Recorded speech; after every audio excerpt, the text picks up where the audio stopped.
Nice. Here we go.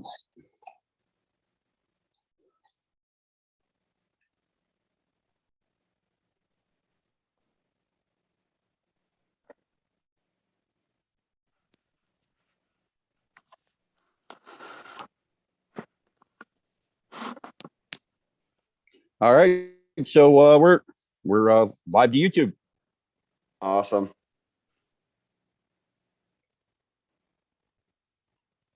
We got a chat and everything, man. Oh yeah. All right. Yeah, we do. Hi, class. What's going on? Let me get back to the meeting. I'm over on YouTube. Got it.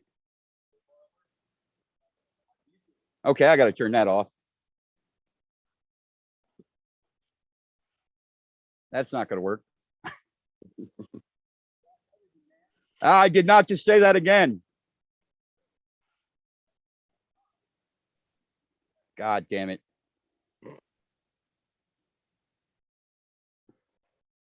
Son of a bitch. Okay, yeah, let's record. Fuck yeah.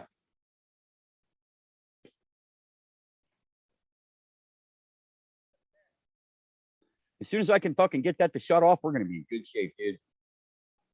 All right. I think it's gone. There was no smart ass clip after that. Nice, dude. We're good. All right. Zoom meeting. Here we go.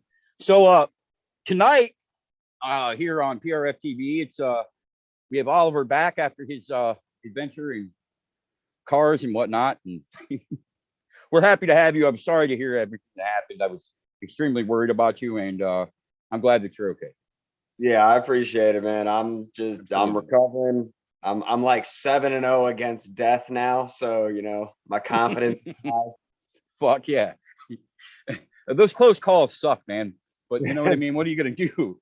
You just live through them and hope everything's okay. I've had a few myself, so you know, a lot of fun. So tonight, man, we have Mass Giorgini. He is a producer at Sonic Iguana Studios, which I mean, tons of legendary albums have been made there by Screeching Weasel, The Queers, Rise Against made their first album there. Billie Joe Armstrong helped produce the Riverdales album. There's been nothing but good stuff to come out of there. Squirt Gun albums, Common Rider, for Christ's sake, Jesse Michaels. It's about as good as it gets. Yep. Anti-Flag. Anti-Flag. Yeah. That album rules too. Which one? He did a few of them. The Underground Network. Yeah. I got that album on vinyl. Surprisingly enough, I couldn't believe that I found it on vinyl. I mean, I'm not saying like in a rare aspect, but just random finds that I came across that part of my collection that I'm really proud of it. That is a masterpiece album. They're fucking awesome, dude. I'd also like to say before Mass gets here, Mass is here. We'd like to thank Authority Zero and Jason Spore for the free promo today. It blew my mind. It blew our collective minds. PRF TV, thanks to both. Here's Mass.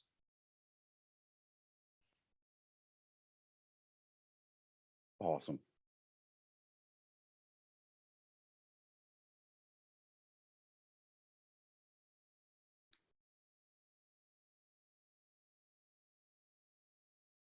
Hey, Mass, how you doing, buddy?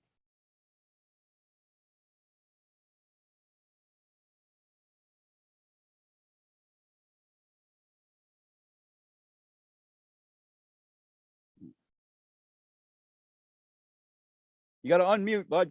Nope, here we go.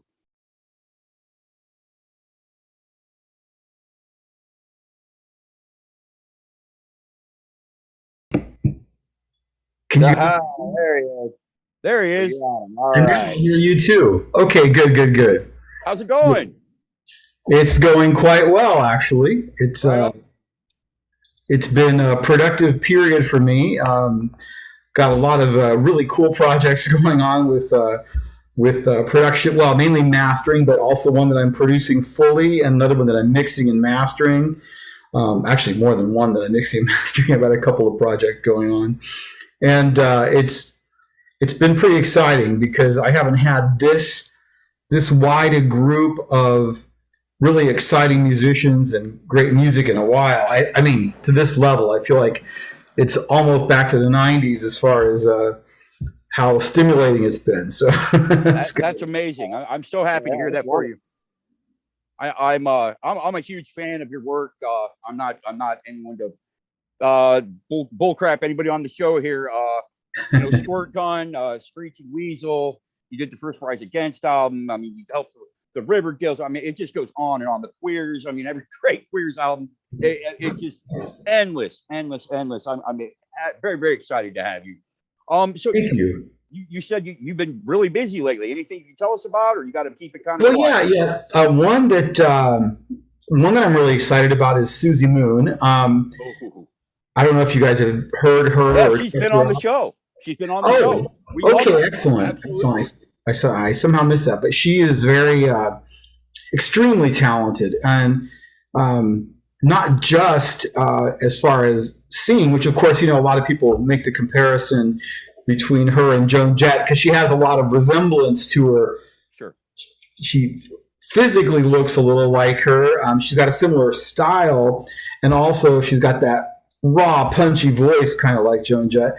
But the truth is, she goes beyond that. Where I'm not saying Joan Jett doesn't have talent, because Joan Jett is a star, and she obviously was a producer, and she's a legendary front woman and singer.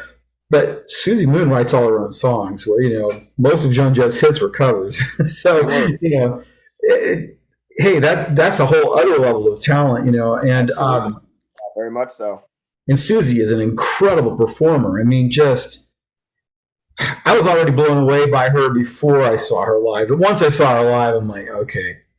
She was great. She was great in Civet, the band that she came from on Hellcat. They were, they were a pretty good band. She was in a band with her sister before this, and they're great, But man, I tell you, Pirates Press is one of those record labels that just all their bands, they're phenomenal.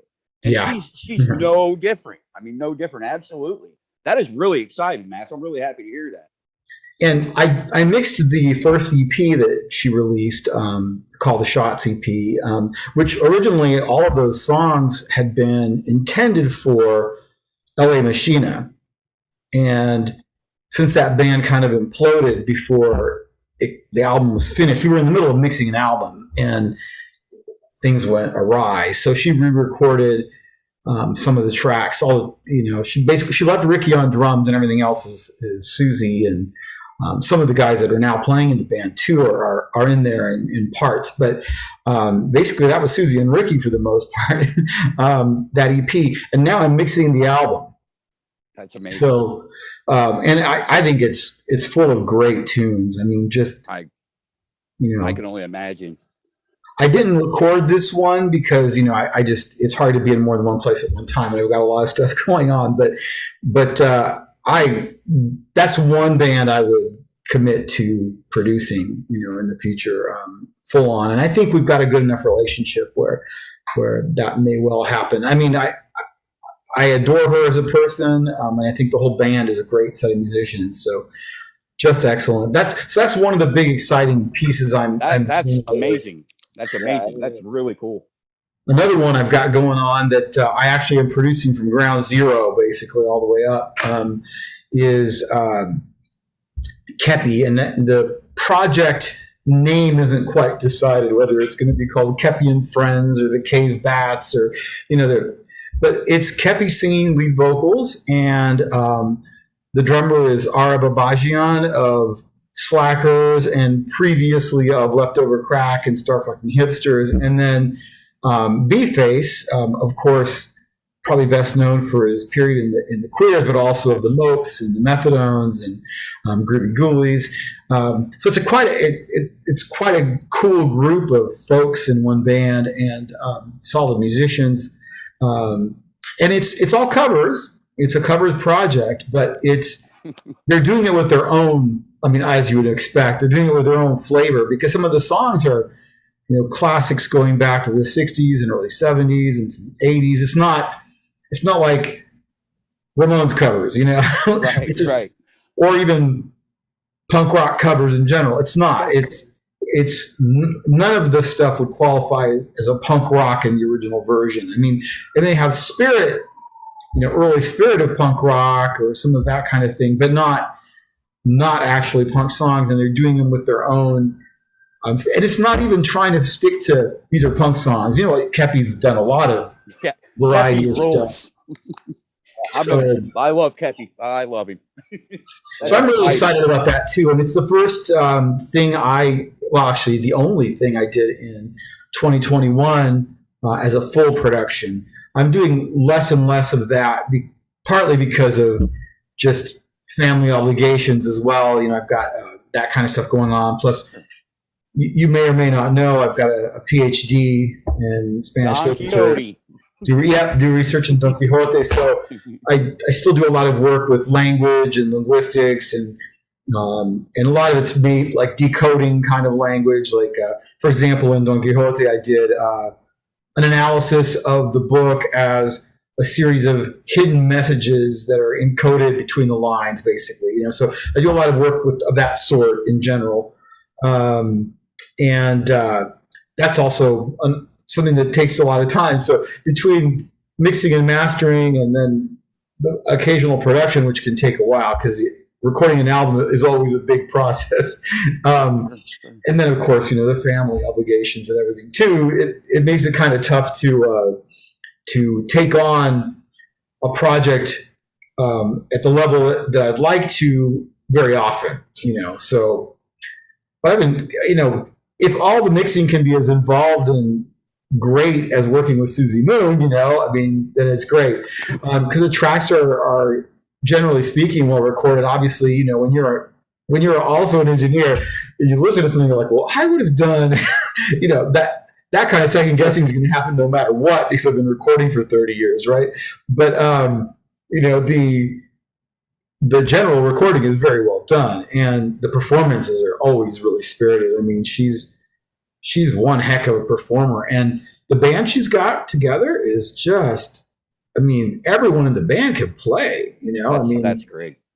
So what do you think, Oliver? Well, first of all, it's amazing to see with like the catalog behind you that you have, Matt. I mean, like you said, 30 years doing this and everything, like, to see this level of excitement that you have right now and what's coming out I'm trying to think of the right word right now. Like it's almost like inspiring. Like it's. Thank you. I loved really seeing that in a situation like this where it's not just work to you. Like you're genuinely excited about this, and it's yeah. I love it. I really, you know, the reason I came to music was I never intended at the beginning to do it for a living. That's sort of an accident, you know. It's because it was there and I could do it and I could get by. And of course, you know, there were times in my life where I was working 120 hours a week in the studio. I imagine.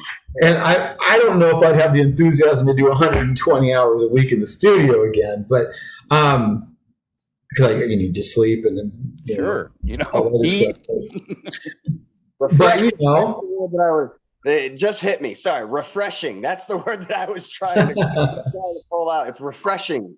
Like Irish Spring and the commercials I used to have for that. So it's refreshing. Instead of a bar of soap, it's a Screeching Weasel record. Hey, yeah, and yeah. So you know, it is.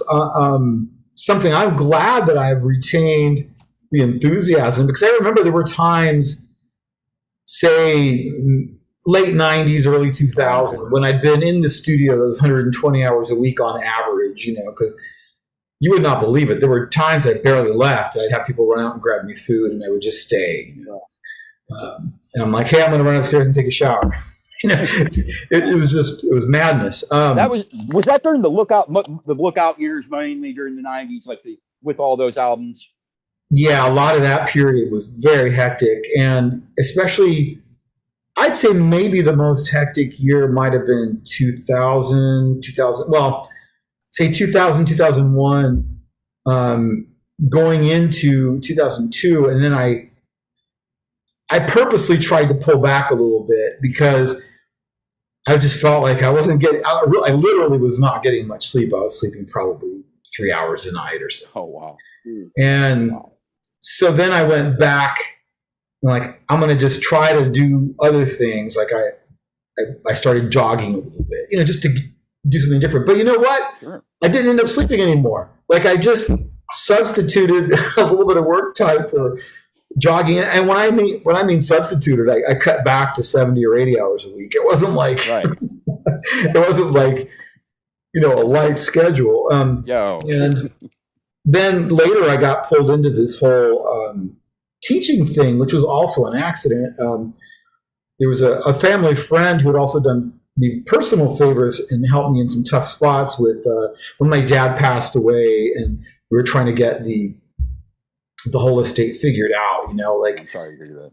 Yeah, he was a very inspirational dude. That guy. In fact, Screeching Weasel album, How to Make Enemies and Irritate People. At the back side, it was dedicated to my dad. And Toxic Reasons, legendary band that I grew up listening to, they dedicated their last album to my dad as well. He was a heck of a dude. But when he passed, we had all these things to have to straighten out with Italian stuff. And I'm not allowed to do my own translation of my own documents because legally that's obviously a conflict of interest. But I asked a Purdue professor who was a family friend to do it because he had a PhD in Italian, so he did everything and signed it off. Anyway, he called me up out of the blue, early 2000s, and said, "Hey, Mass, I really need a favor from you. Can you help me out?" I'm like, "What do you need?" "So I need you to teach a couple of Italian classes this coming semester that starts in 3 weeks." I'm like, "I've never taught anything."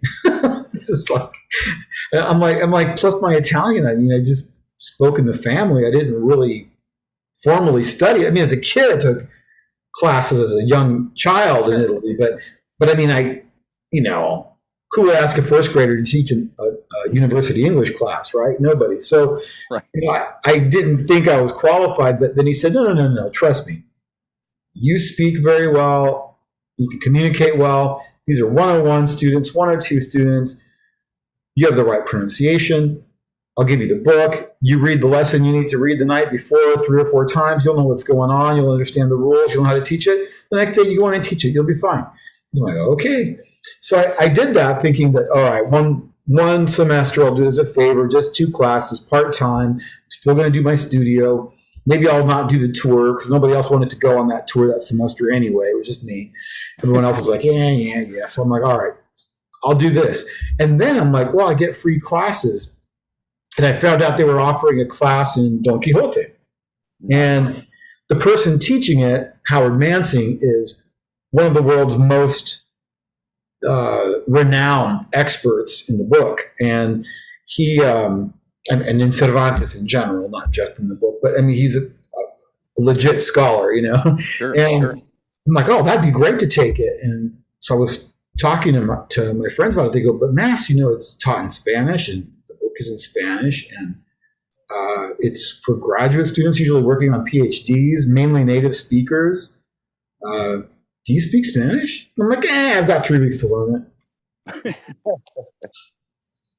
So, well, there's got to be some overlap though, Mass, between what you're doing in the studio and what you're teaching. There's got to be some overlap there because you got to. You go, you look at it. You got these young guys who are playing music. You're an accomplished musician yourself. You're a bassist. You know what. Well, you know what's what. And there's got to be some overlap there, isn't there? Well, there is. And it's funny because I didn't really think about the overlap much at that point. I had not thought about it, but then once I got into it, it was, I started thinking about, and even teaching, between teaching and guiding someone through a vocal, for example, because I probably spend more time coaching vocalists than I do anything else as the recording part of my production. And it's learning how to hit parts. Like, for example, I'm like, okay, so you did dun, dun, dun, dun, dun, dun, dun, dun, 3 times in a row, and now you're doing it again. Like, now, why don't you change to other notes in the scale? They're like, what do you mean? Because a lot of singers punk rock don't have a musical background. So I'm like, well, like the scale that you're singing, what scale? I go, okay, well, you're in G major. So, there's 7 notes in G major, and it's called an octave because when you hit the 8th one, you're actually hitting an octave. It's the same note, just higher, but you're playing it again. And so I started to learn how to explain these things to the singers, and the singers that didn't have musical background. So it was teaching them about scales. It was coaching them and encouraging them to sing things in the right key and the right pitch. And that's what I was doing with students, right? So well, no, you say it this way, and this is how it works, and trying to come up with ways to explain it that were as simple as possible, so you get the concept and you can start running, and then you can run gracefully and maybe dance later, But at the beginning, you're moving, you're getting down the road with the language, and I think it worked well. My students responded very well. I got a lot of really great reviews, and later on, I ended up with the Spanish thing. I ended up getting the highest grade in that class, and I went on and got a PhD. Went back and started. I was a professor, and I taught at Ivy Tech Community College in Indiana, Purdue University. At Purdue, I taught in Spanish, Italian, and in theater. So I taught an audio production class in the theater department because they have a whole sound stage for theater. So I really enjoyed teaching quite a bit. I'm not doing any of it right now. Every once in a while, I'll go back. I taught an audio production class right when the COVID thing hit, and it went from being in a recording studio with microphones at the university. It was the university studio. That way they would have access whenever they wanted to schedule it, to having to do it remotely. And I mean, how the heck are you going to adequately teach a hands-on recording class on Skype? Yeah. It's like the idea is this is a mic that does this, and you can do this with it and aim it this way in front of the speaker. Why don't you do it now? Because half of it's show and then grab them and have them do it. Because if they can do it, then that's how they really learn, not just me show them. And so the class, I did what I could, right? I did what I could, especially since it was like, it switched like that, there was no time to plan a nice camera feed and all this crazy stuff or make videos in advance. There was no time for that. You just, here I am talking to them on the computer. And I think it went well. I just ended up focusing a lot more on DAW kind of stuff, mixing in the box, like using Pro Tools and other similar workstations, and then plugins and some of the good plugins and some of the more respected ones in different kinds of areas. And it went well. I think the students did a really good job. I can't imagine that they didn't learn something valuable. I just can't imagine. With all your experience, I'm certain that they gleaned something from it. There was one fan of pop punk music in the actual class, which is funny because it's only happened twice. I've taught that class. It's a full semester seminar. It's mainly for graduate students that are going to graduate with what they call an MFA, a Master's in Fine Arts, which is, even though it has the word Master's in front of it, it's not a 2-year program. It's usually a 3-year, really intensive program. And when you graduate, you can be a professor because it's a terminal degree. There's no PhD beyond that. If you get a Master's in Fine Arts, it's the culmination of that line. So these were serious students. But I had 2 that were full-on pop punk fans in the entire time I taught that class. So that's wild, man. You would think they people would hear and they'd probably be like, okay, I'm going to go to this class. I always found that weird. Me and Oliver just talked about this recently. There is a lot of people in punk rock that are like doctorates, master's degrees, things of that. It's like there's something in the musicians and the people around the scene that we're all very driven. Like you want to get stuff done, you want to achieve, and it just never surprises me when somebody comes on and they're like, "Oh, I went here and I did this." And, you're teaching Italian, Spanish, a theater class, recording. What don't you do, sir? Well, it's all I can do to fire up Zoom. The Descendants talk about it, right? The whole nerd thing. It's really pop punk, well, punk rock, period. Forget, because back then there was no delineation, when I first started going to the shows, it was just like punk rock, and that included a lot of stuff. But we were all nerds. I mean, for the most part, we were nerds. And I think that nerd, like who are passionate about what they do because they're putting all their energy into putting on shows and going to these shows and learning about the bands. But that nerdy kind of thing, like getting into something that nobody else is, I mean, that's the same kind of person that's going to study really hard on whatever they want to study, not necessarily what's monetarily rewarding, but, whatever is what they like. And maybe someone's focused on something that they'll never make money on, but a lot of them end up going to school because that's the kind of person, nerds. Want to know. Yeah. And going along with that, I'm curious because with lack of a better term, and a lot of the bands that you worked with, that pop punk 90s era, like I said, lack of a better term, are kind of like joke bands. Like they're not like overly political. They're not like you take like Screeching Weasel, right? Like they're a fun band. Like that's a better way to explain it, I would say. Not a joke band, but like a lot of fun. Behind the scenes, like are they very seriously driven in their recording and everything, or do they kind of come across like because you play with them? Like I've always been curious about that. The bands that are like that are the kind of like the fun bands, especially in the pop punk scene.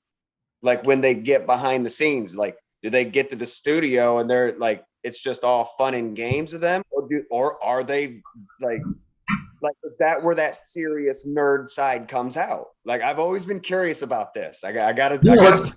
It's funny because I immediately started thinking of two contrasts musically. By the way, there are some Screeching Weasel songs that have very serious political lyrics. Oh, absolutely. But don't get me wrong. You're right. The overall image of the band has been either smart ass or fun, or funny, or there's always been an aspect of that mixed in. Yeah. Now, what really hit me was the other one I thought of was like, who's a really political band I'd worked with? Anti-Flag, Rise Against, maybe. Absolutely. But I'd say Anti-Flag, while they can be very serious, believe me, they're also all nerds. They can also be very silly. They are very silly and fun people in general, and Ben can be dang serious.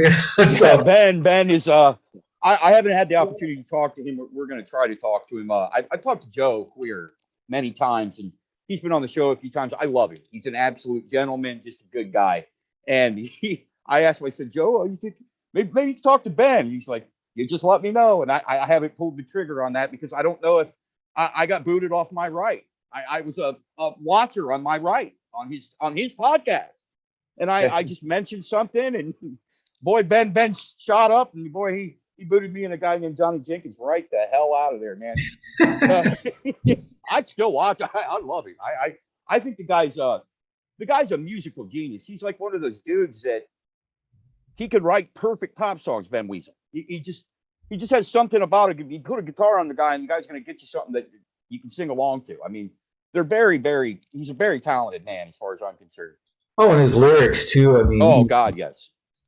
He's written some absolute just masterpieces as far as pop punk music go. I mean, Science of Myth for me is still my very favorite one that he's written. I just love the fact that it sounds, when you're just listening to it, it sounds so beautiful and melodic and catchy, and it's still got that tough side to it. Absolutely. But it's an unusual song construction, just the way it's built as a song. But on top of that, you would never imagine that the lyrics read like an essay. Because if you read the lyrics, it doesn't look like lyrics. It looks like someone wrote an essay. Yeah, it looks like their dissertation. It's really wild, man. Yeah, wow. Yeah. And I think that's a great example of his, brilliant songwriting. And he's written many other great songs. I'm just picking that one out because it's my Television favorite. City Dream. That whole album is just That's one of my favorites. And he says quite a few things on there that are, dummy ups about the CIA. You wouldn't think that you listen to that song and it's a perfect pop. Perfect. And, it's about the CIA and, be quiet. Don't tell them shit, and the guy can write a song. Joe's another one. I always just wondered, working with those guys, like for instance, on How to Make Enemies and Irritate People. I understand that you guys worked in Ben's living room recording this with your mobile. Yeah, for How to Make Enemies and How to Make Enemies album, we did the recording in Panic's basement. Oh, okay. And that's of the music. And then we did if I remember right, we did all of it. Yeah, we did all of the recording in Panic's basement, and then we mixed it in Ben's living room. That's crazy, man. What's the story behind Mark Grant being there? Why was he the bass player at that point? Well, not long before that, Ben and Vapid had a falling out. And, as a result of the falling out, he was out of the band, and sure. They needed to replace him. And there was a quick talk about me doing it. And then, basically Green Day just hit it like crazy, and Ben had been in touch with them. And I think it was, partly a commercial idea, like, hey, this guy's got, I always wondered, serious recognition, and he's an old friend of ours, so why not, But we did a 7-inch that came out right before that. Waiting for Susie, and it had on the other side, Susanna's Getting Married, those two songs. And I played bass on one side, and Mike played bass on the other. I did backing vocals on the side that Mike played bass on, and Mike did backing vocals on the one that I played bass on. So I was involved in that, and there was talk about me playing the album originally, but I was just a little bit, at the time, my dad was really ill. This is right when he passed away. So, oh man, he was near, I didn't even know, am I going to be able to make this recording session work, because he's not feeling well, and we knew that he didn't have a lot of time left, but he came up. My brother brought him up, and they actually sat in on part of the recording session. The decision to get him was done during that time when I'm like, I know I can't do it, pretty much, because I could come and record you, but when am I going to find the time to come up with the parts and then record my big lines? Like, it'll be easier for me if I just do one thing, and Mike ended up playing on it, and then I later joined, not long later, because for a major label debut in 90, that came out in 97, 98. By that time I was in the band. And 94, which this was I think somewhere near mid to late 94 is when we tracked How to Make Enemies. I love that. That's just that's a great record. That one and Television City Dreamer, probably my favorites. I love those. What do you think, Oliver? Well, I don't know. There's so much of your catalog and stuff that you've done through the years that's just been the soundtrack of my life, and it's amazing to hear these stories somewhat, and then especially like you're bringing up, talking about like recording in a living room and stuff like that. And it's so cool. To me, like it speaks to that nerd drive, like we were kind of talking about earlier, where like it's to the point where almost if you take the technology away of today, most people around now, like they wouldn't even be able to do that anymore.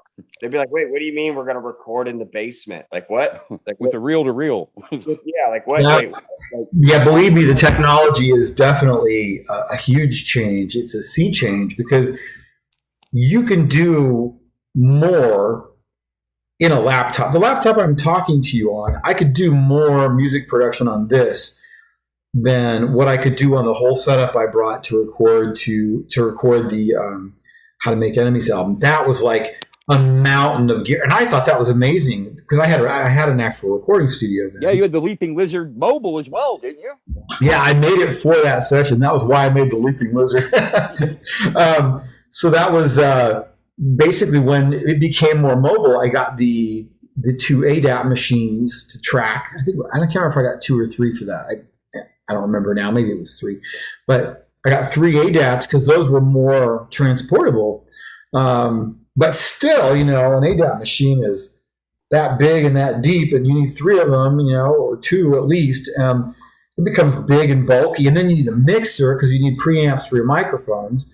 And then, and then how are you going to play it back for people to wear their headphones? I mean, it was really complex where now you take a little rack unit. I mean, I always bring one with me wherever I go. Here's a little, this one's only 2 channels, but, get one about twice as big and you can do 16 channels. You can do a full 16 channel recording. And the amount of plugins that they make, some of them are high quality, some are not, but, if you get the good ones, you've got a rack of such quality in a little laptop that, I mean, honestly, Sonic Iguana in 2000, which by that time I was doing Rise Against and Anti-Flag, for me, relatively large budget punk albums. I didn't have as much gear in that studio setup as I can, as far as mixing, as what I can have in my laptop now. That's crazy, though. Being that you worked with both, I'm curious. 88 Fingers Louie and Rise Against. How much of a difference is there between the two? Because I know 88 Fingers Louie kind of morphed into Rise Against. Mm-hmm. On the outside looking in, how much of a polarization is there between them? Because I was a diehard 88 fan. I loved them. They are great. When I was a kid, and I don't know why. It was just one of those random bands that just spoke to me. And again, like I said, these curious questions that I've always had and wondering, in a reincarnation of a band aspect, is it working with both? Was it like revisiting the same group, or was it polar opposite?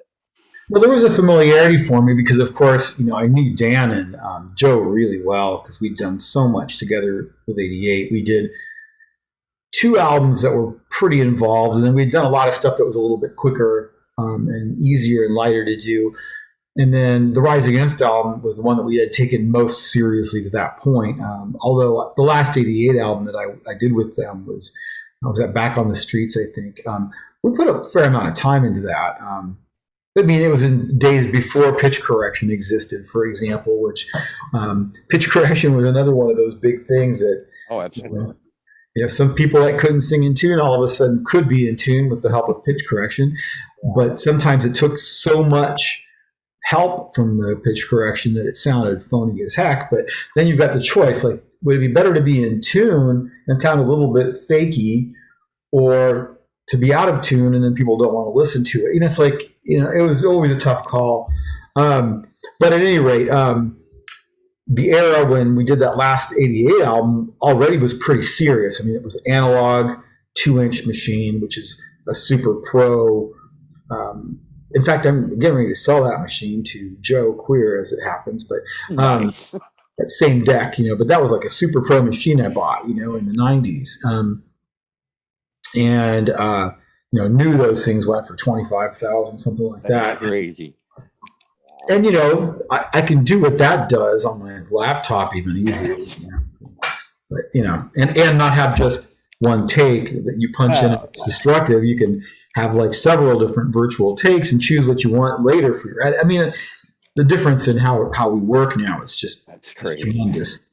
There is something to be said for the old technique. You got it done. It was done. It was recorded. I mean, if the guy can sing, then he'll be in tune. If he can't sing, you try it again a few times, and if it's good enough, you let it go. No more cutting tape, though. I mean, that's got to be cool, right? You don't have to cut tape and fill it back in and all that, right? I mean, that's got to be. Oh, it's so much easier now. Huge advantage. I remember engineers now don't know the stress of engineering then, because another thing was getting the punches. Let's say someone did a vocal take and there's one word in the middle the line, that just didn't come out right. It was off tune or didn't sound good. Well, how do you fix it? Well, in the old days, you had to punch it in and out. Now, there was always an artifact with punching analog tapes. So you had to punch about a 16th note early. So you had to be able to go one end to two, you end up one end to two, you end up one end to two, you end up, and that's when you punched. And then you had to be able to punch out in the same way. But that's hard to do while you're also trying to pay attention to the performance. And then it's just, it was a whole other thing. And so if someone was a bad singer, or let's say not as good, be kind here, be diplomatic. Someone's not able to really sing in key, and so you have to do a lot of punches. It becomes difficult because let's say they did it okay and it was a little bit better, but now the punch didn't work. Oh shit! Then what? And if the words are going like that, even if you're good at punching, just the nature of analog, there's an artifact. So it's really hard to punch a word in and then out again. So then we go backwards and backwards and backwards and backwards and backwards because now you've ruined earlier parts that were good. So there was always this debate, is that close enough? Let's just let it go, So, but then with pitch correction, you could make a couple of those things sound better than they really were. Like if you got them kind of close and then you ran some pitch correction, you might be able to fix it. And then nowadays you can do multiple takes and decide later which one you're going to put in, So it's a whole different world. But yeah, we went from one big jump, we went analog on 88 Fingers Louie on a machine that was actually far superior, and then Rise Against recorded digitally on ADATs, which even though it's digitally and you might think it's better, the fact is the Otari 2-inch 24-track deck is a pro piece of gear, where ADATs were I would call them prosumer. They were not quite, pro, and they weren't really just consumer, but they didn't have the rigid quality control and everything else, but they could punch on the nose. Still destructive. In other words, if you punched it in and it was a bad take, you still destroyed what was under it. You couldn't edit undo, but it did have some advantages. It's funny how much technology has changed because both of those systems to me now sound ancient. So what was Tim Mickelrath? Okay, I have always thought that man's voice is otherworldly. What was that like the first time you heard him hit them just and just what he does, man? Was that had to strike you as just craziness, Well, it's funny because he's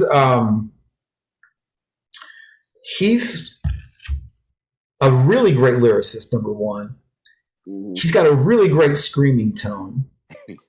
And his pitch is great when he does the scream and the more intense sound. His pitch he had a little more tough time with pitch on the sweet singing parts. He does have a nice, sweet voice. Sure. When he's just singing, it's a nice tone. But the pitch was harder for him when he was doing that. So there was that part of the challenge. And I remember that he is the only singer I've ever recorded who regularly rushed the beat. All right.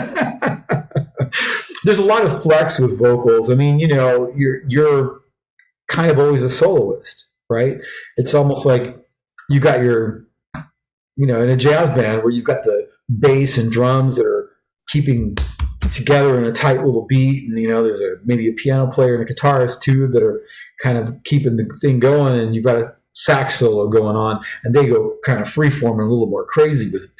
And kind of in a sense, punk rock is that way. You've got a pretty solid regimented kind of tone between drums, bass, and guitar, but then the vocalist is a little more freeform. Yeah. But so there's a little bit of forgiveness, but he was regularly ahead of the beat. And then nowadays, whatever, digital, it's just slide it around. It's no big deal. Back then, how are you going to fix it? You just can't. Oh, no. So you just have to keep doing it. I mean, I put delays on, but it was tricking the machine. Okay, I'm going to run this through a delay and then record it onto an empty channel and see if it works. But it's an experiment and it takes forever to do. So it was, and it was a time when you had to use your ear. You had to know by ear whether something was rushing or dragging. which sounds simple, but it's not always simple when you're talking about something really fast. You just know it's off, but like, how is it off? And someone like Dan Lumley by my side as an engineer for so many of those years. I mean, it was great because I didn't even have to think about it. Phenomenal drummer. Dan, it's off. What is it? And he's like, yeah, it's rushed. Because that guy has perfect meter. Metronome.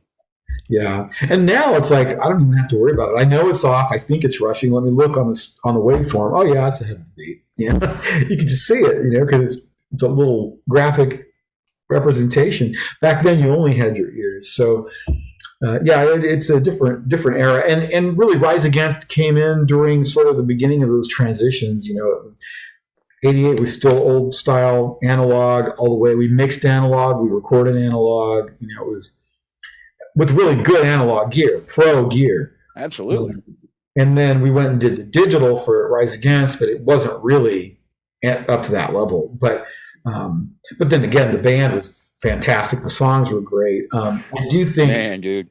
Yeah, and Tim McElrath's vocals are great sounding, but on top of that, his lyrics were really good. He wrote some wonderful melodies. I think he had a very mature sense of songwriting already on the first album, and it's just gotten better since. But he brought something new to the band that took it from being. And they, by the way, they were a very accomplished band. 88 Fingers Louie. The musicians were very good, and they were solid. And and of course, Joe is a ridiculously good bassist, and Dan's a ridiculously good guitar player. And they were the same guys, in both bands, and they had great chops already in 88, so it wasn't like they jumped light years ahead. I mean, I think that they just continued in their smoothing out their musicianship, but they were already great. So I think the big thing that was different was the kind of lyrical approach that they had, and the vocal melodies from Tim made a big difference. And you put it with the chops that the rest of the band had. And I know Brandon wasn't in both, wasn't in 88 Fingers Louie, but I'd say that there was a somewhat like similar kind of style and feel to the drumming, even if it wasn't the same.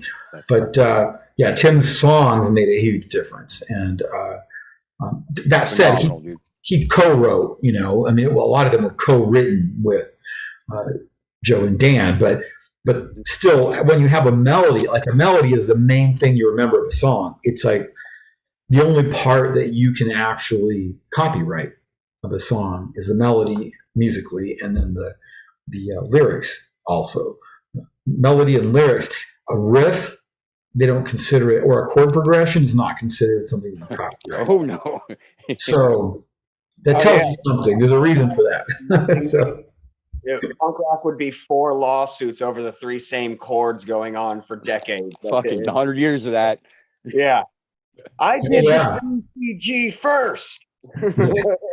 Well, what's funny is, because of that, you should just let yourself freely go, But I've got that same problem, where you just said, oh, that G's been played before. Or I'll start a song like, bum, oh no, that's been played before. Give myself a chance to make something stupid first and then fix it. It's funny because when I work with bands, I'm quick to tell them, like, no, just go ahead and do what you're doing. And then I'll give you feedback. And if you can't think of a different way to do it, I'll help you do it. But yet when I write it, I just block myself, So it's like, I think it's that outsider perspective is really helpful, no matter who you are. That's crazy. Now, speaking of you being a musician, okay, Squirt Gun. I mean, you were you and Dan did Common Rider. How was that working with Jesse Michaels? I mean, that had to just be something. I mean, that dude is. I mean, Operation I. I mean, everything behind him. He's got to be a pretty inspirational character to be around, I would figure. I mean, what was that like? The Classics of Love album specifically. Do you have any? I'm sure you have tons of great memories, but anything specific you can think of? Well, in general, it was, I love that period of my life. And if you were to ask me, what album are you proudest of in your entire career? It would be the Common Rider, This Is Unity Music album. Wonderful album. I know that's not the one the fans pick as their favorite, but it's still very, very good. It's it's very even as far as how songs go together really well. I think it sounds the way the songs are supposed to sound. It sounds, in my opinion, good. Amazing. Keep in mind I was the producer, right? And I produced it, engineered it, mixed it, mastered it, everything. And then I played bass and sax on it and did backing vocals. And we very much worked on the songs as a group. I mean, the songs are Jesse's, don't get me wrong. He wrote the lyrics, he wrote the music as far as like the progressions. Sure. But I wrote some very intricate bass lines in that were like complete other counter melodies the entire time. And Dan Lumley's drums were just, I think, magical on that. That's the album I'm most proud of everything I've done. And so yeah, I'm very happy with what we came up with. The three of us, and I think Philip Hill helped quite a bit on that last album, by the way. This is Unity Music. He was involved in almost all the rehearsals, if not all of them. I think all of them. And he helped engineer the album, and he played guitar on every song, and later he toured, but he wasn't formally a Common Writer member when we actually started working on the album. And he wasn't on the first album, I think. Well, he might have done one guest vocal, but he wasn't involved in the first album at all. So, that's a very, very interesting period to bring up. And I met Jesse back in '88. Oh, wow. Yeah, because they were, when they did their one tour, because Operation Ivy did one tour, I booked a show for them on that tour. And it was midweek in Lafayette, Indiana. It's like on a Wednesday night, so it wasn't actually ideal. But I ended up staying up really late and talking to them. They spent the night in the club on the stage. That's amazing. And, we ended up chatting late into the night. That's how we ended up hooking back up again together in Common Writer 10 years later, I mean, that's phenomenal. That's really, really cool. Those are some records like I've grown up, the Classics of Love and then Unity, both of them. I mean, they came into my life at like the right time. Like when you hear something and it fits that period of time in your life. That was one of them that I was just like, dude, I got to ask him about that record. It was a great album. They're both just phenomenal records. What you have anything? Are you thinking about doing Squirt Gun again, or you guys got anything coming out? Or we have been talking about doing something, and of course the whole COVID thing really threw us for a loop. But we did a show together at the Fest in Gainesville the November before the whole COVID thing hit. But at the time, we decided, okay, let's not worry about shows anymore. We'll just kind of regroup here in a few months, and we'll start talking about getting together to record. No, of course. That's awesome. But Kevin has written some great songs. The new singer, he was the last singer of Teen Idols. He's the new singer for Squirt Gun. Well, I knew, but he's been with us for 5 years. That's rad. And then Zach has written some great tunes that we're going to do. And I've written a couple. I know Panic was working on a few as well. But I think Kevin altogether might have 5 or 6 songs, and Zach might have about the same number. So we almost have enough just from their songs. That's so cool. And they are really good tunes. And I really like Kevin's voice a lot. He's got a cool tone to his voice when he sings. So I think if we can get together and do it, that'd be awesome. It'll be great. And those records, even with different. I'm sorry. Already when you step on. Oh no, I was just saying, I'm hoping on it. I'm hoping on you guys getting together. Please do. Yeah, we're gonna love it. A random stranger, just appease me. I loved the fact I remember seeing Mallrats, and then I had not heard of you yet until then. I was still very young then, but I seen Mallrats and I heard Social, and I think a lot of people did. And that song is just that's a great tune. I mean, I love it. I mean, I'm sure everybody's told you, oh, what a wonderful song. What's it like to know that you have like a song like that? It's like almost like a Hallmark song, you know what I mean? Like where people are like, they know Squirt Gun by that song, kind of. You know what I mean? That's got to feel good to be, be part of that.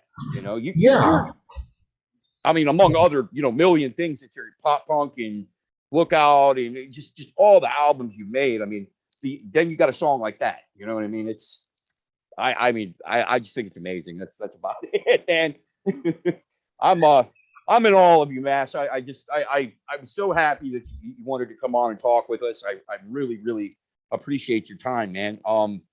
Is there anything that you got coming up that you want to plug or anything like that and tell everyone about? Or well, we are going to be doing some new work on stuff soon. I'm sure it's going to be a few months off before we get it ready, but we have some songs. So that's a good start. Common Writer, we're going to be reissuing the Last Wave Rockers album, the one that has Classics of Love on it. So that's coming out again, finally, because it's been out of print for a while, and I'll be remastering it. I talked to Jesse about possibly remixing it, and because I thought we could do a better job. I didn't mix that album. I didn't record it, but I played on it, of course. But then I did all the demos for it, and the demos sound better than the album. Oh, shit. Which is why we did This Is Evening Music at Sonic Iguana with me. But if you ever want to put that to the test, play Signal Signal from the Last Wave Rockers album, and then play Signal Signal that came out on the Lookout comp. They're both available on YouTube. You can check it out easily. One's called Alternative Version of Signal Signal from the Lookout Records comp. And the other one, the album one, play them back to back. Tell me which one's better. So far, everybody that's done that has said, "Oh wow, the one that was the demo was better." I'm like, "Yeah, I know." Surprise! Yeah, I know it sounds better. And I remember telling Jesse that when we recorded, I'm like, "We should just put out the demo, man." That's so cool. I'm like, he's like, well, you're not going to be very objective because you recorded the demo. I'm like, but I put nothing into it. I just set up the thing and recorded, and we went and recorded, and then I did a quick rough mix, and it sounds better, man. I'm telling you. So, yeah, and it was funny because so far everyone that's heard it has said, yeah, it does sound better. I'm not surprised at all. I'm just not. You could probably just walk in there and look at things and walk out and shit'll be okay. I mean, I'm pretty certain of it. Right. I can't sing worth a shit, but you could probably make me sound good. If everything goes to my liking, and we did talk about it, and the label doing its Asian Man, Mike Park, I played him the 2 songs, and he was like, "Oh yeah, let's put this out." And I'm like, "Okay." The only thing is, I got to transfer stuff because it was done so long ago that was on ADATs, and I got to get it transferred over to a medium that is, hopefully it hasn't fallen apart yet, because these tapes were basically VHS tapes. They were called super VHS tapes. They're a little bit higher grade, but not much. The backing is not very good. The glue is really weak. So I've got to get it transferred by a legit archival studio to do the transfer for me and put it onto some other format. That way I can actually go in and mix it, But I really think that fans of Common Writer, especially people who are really into the band, would just be blown away by the treasure trove that the demos are, because there is one demo song that is on the album because Jesse really, really, really hated the way it came out on the album. And so he's like, "Can we at least replace that one song?" I'm like, "I'll do whatever you want, man." So I replaced the song, and then I mastered the whole thing. But the mixing and the recording was done at a different studio by a different person. And Dixie Road Rash, which was on the album, was actually a demo. And then the Signal Signal version that came out on the Lookout comp was the demo. So we know Dixie Road Rash was better, which is because Jesse hated the actual album one. And I can guarantee you, and you can check for yourself, that Signal Signal is. I'll tell you, the whole album is that way. I'm not even thinking that you're wrong. I mean, I know you're right. I mean, I ain't even heard it. I know you're right. I mean, you got an ear, man. You just do. You got it. It's more than an ear. I know. It was one of those things where, I was involved and I cared, so I tried to do it the way I thought would sound best, even though it was a demo, like I say. It wasn't like we were trying to do the album, but it was Dan Lumley drumming in Sonic Iguana, and how many times had I recorded Dan Lumley in Sonic Iguana? And he's great at drum tuning, and we had the mics set up just right, and they were perfect mics. And it's like, yes, it was a demo, but it was done at a studio. Right. It wasn't so many. I tell you, we really appreciate your time. You have a standing invitation anytime you want to come back. You got anything you want to talk about, anything like that? Let me know. We're happy to have you. I'm honored to have talked to you. I want to thank you for your time, and this is Mass Giorgini, and we Punk Rock Family TV. We're very appreciative of you, sir. I want to bid you a good evening, and I just want to thank you for your time, man. I really thank you both. Thank you both for the thoughtful questions. You brought up good topics because you got me going. I lucked out tonight, man. Thank you so much. I just personally, not only thank you for your time, dude, thank you for your life's work, man. For real. Yeah, absolutely. It's been a soundtrack to my life, and it's awe-inspiring to sit here and talk to you, for real. I'm gonna fanboy. Just at the tail end, I'm gonna fanboy out a little bit. All right. Hey, that's cool. I can use the boost of the ego, when you get to be dad. Anytime you need it, just call me. I'll boost your ego. Because sometimes my son says, "Daddy, you're a big nasty poo." I'm like, okay. He's just kidding around, but still. Right. When he's a teenager, he might say it for real. Oh Christ! Oh no! Oh no! Yeah, mine's 7 now, Mass, and he's I got a late start. I was 50 when he was born, so. Oh. Well, I'll tell you what, I appreciate your time. We want to thank you, and absolutely, some of the albums that you have put out, literally, I hear songs off them every day in my life. So thank you. Thank you guys for having me on the show. I really appreciate it. Absolutely, anytime. I mean, pleasure's been all ours. Thank you. Thanks you very much for having me on and for inviting me and the great questions. No problem. You ever got to plug something? Just let us know. We're at your disposal, sir. Thank you so much. I do have a leaky tub. Maybe you could plug that. I'm just kidding. Oliver's closer than I am. Yeah, I'm actually not far. I'm in Ohio, just right over the border. So am I. Yeah, right. Was that a dad joke or what? Come on, guys. It was. It really was. Grab my wrench and be on my way. Have a good one, guys. Take care now, Mass. Thank you, sir. Night, dude, what a cool guy, man. Like, just phenomenal. Dude, you could ask for a better guest, man. You just can't. Wow, that was good. That was rad. Yeah. I mean, dude, the stories, holy shit. Dude, it was. I love that he really didn't seem to have a problem airing dirty laundry at all. Dude, he didn't care. Dude, he's Mass Giorgini. He knows where the bodies are buried, bro. He knows what's up. Yeah, knows where they're all buried. He does know. He knows, He was. I'm sorry. That was fucking fun. I had a great time tonight. Oh, dude, that was rad. That is what this is about, man, for sure. Absolutely. So what's up with Split Second? What's going on with you guys? We are right now. We are getting ready to really hunker down and get a new album going. Right on. We have stuff. We have material. It's just doing the standard polishing and getting it arranged and hell yeah. That's our we kind of unofficially set it down. Like we want to have it done by the end of this year. Like we want to be awesome. We want to have the new album out this year. That'd be awesome. Maybe not out, but at least in the can, recorded and heading to the studio by the Go to Mass. Mass will hook it up. Dude, yeah, I know. It'd be fucking that'd be so cool. Dude, today was a pretty wild day. Things are going really well. I got some videos coming out. We got some more live interviews coming. Oliver interviewed Noel Skoll from Tightwire, Jake from Flamingo Nosebleed, Jake Mission. Yep. And those are going to be coming out real soon. And they're live, man, at the show. Yep. Well, what can you tell us about that night, man? What did you think of Tight? I think Tightwire was rad, dude. Just rad. I'll tell you, it was the live performance of them. Oh man, dude, they were just absolutely top notch.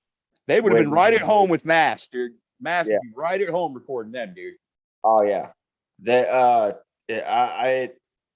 like I said, it just, I had no choice. I literally just went and found one of them after they're like putting all their trying to put their equipment in the van. I'm just like, well, any of you, just one of you, talk to me, please. Like, just come over here for like 5 minutes.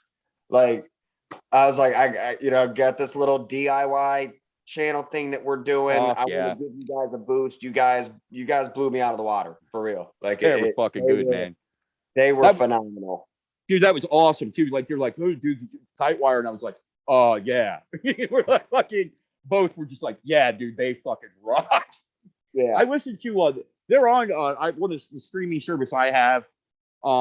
Their albums on it. It's fucking good, man. But it's only the two dudes. It's only the lead singer and the drummer. That's how they recorded it. And then they brought Noel and the other people in, and now they're fucking, dude. Wow. I mean, those songs sound so much better now.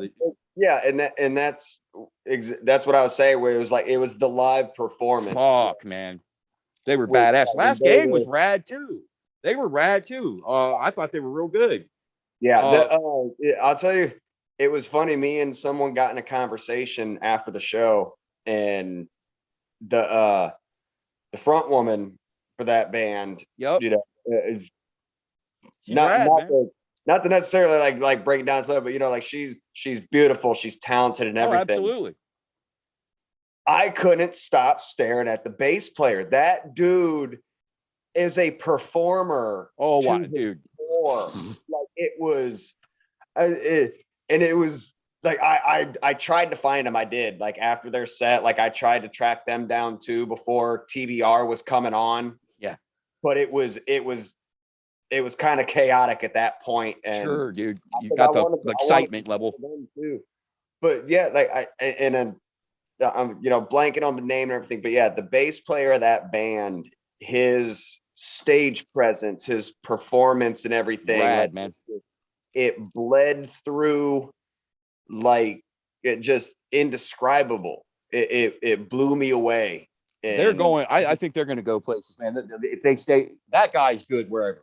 That guy, you can put him in whatever band, he's going to be good. Yeah. I think Last Gang, I think they're a really good band. Oh yeah. Not to mention that, fuck, man, TBR, fuck, man, dude. In Cleveland, they played for an hour and a half. I mean, everything, just any song you like by TBR, they played that motherfucker. You know what I'm saying? Like, and they killed it. Ray sounded amazing. Cody sounded amazing. Darren sounded, I mean, they were on fire, man. We had a really, really good night that night. They had a great show there. They're rad, man. At Muse. And that's an all ages venue. That's Muse so on cool. Main. That's an so all age venue. And it's a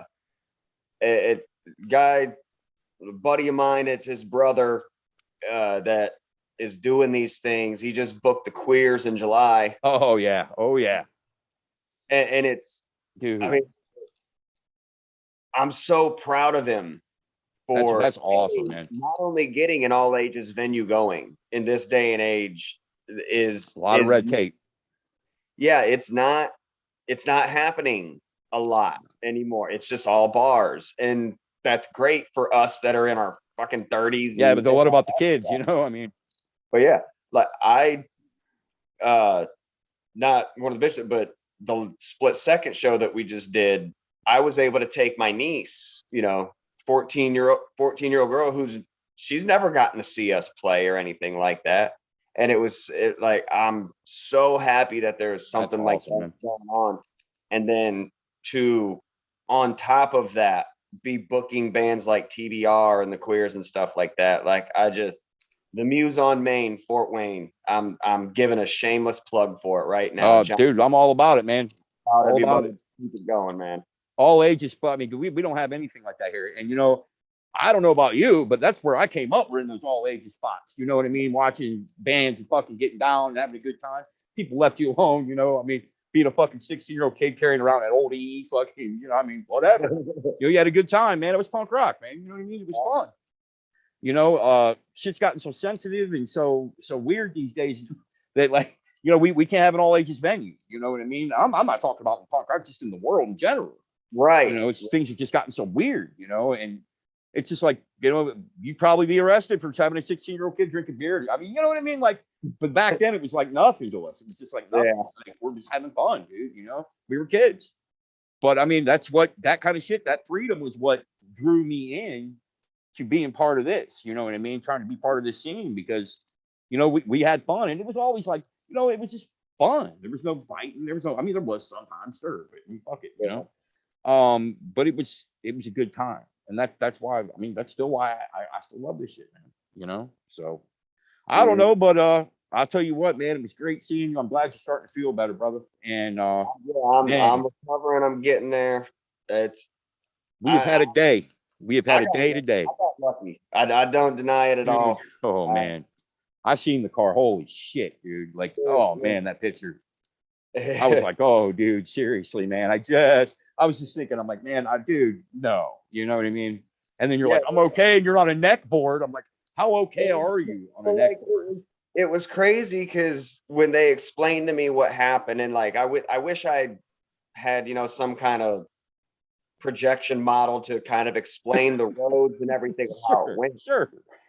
But the bottom line is like I hit a small ditch and basically Tony hawked my car over a road into another ditch, landed upside down, no seatbelt, just and Ohio drivers.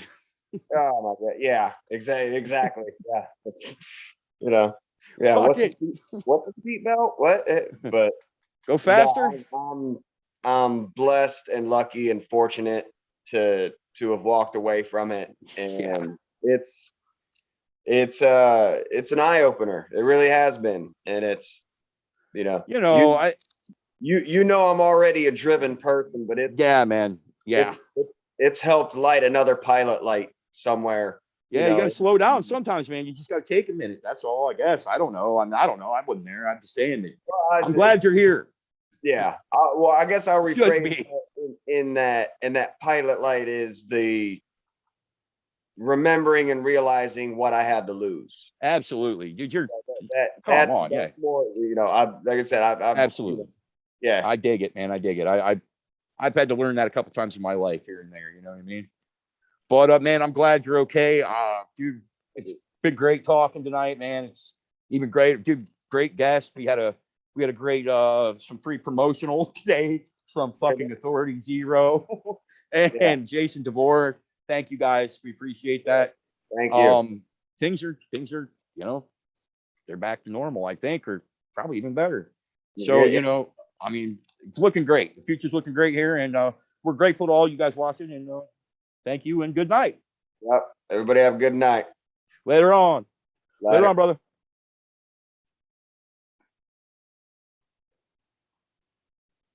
All right.